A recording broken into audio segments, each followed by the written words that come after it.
une stratégie puissante à connaître dès aujourd'hui, c'est le Liquidity Pocket.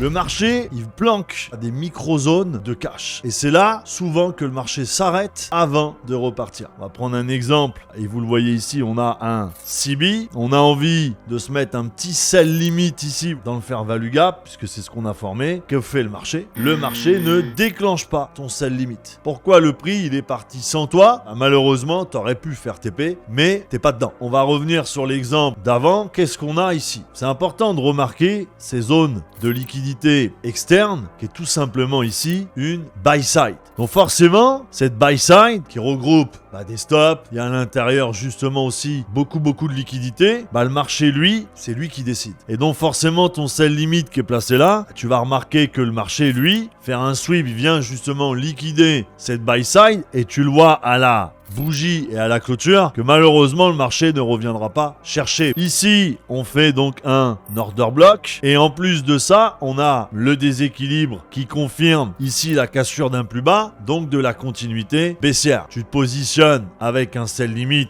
sur ton order block, tu peux le mettre juste au-dessus du CB qui va se créer et tu vas chercher la sell side. Voilà, vous voyez, au moins vous avez un bon combo et ça vous permet d'avoir une zone classique, un TP bien placé et une prise de liquidité qui fonctionne.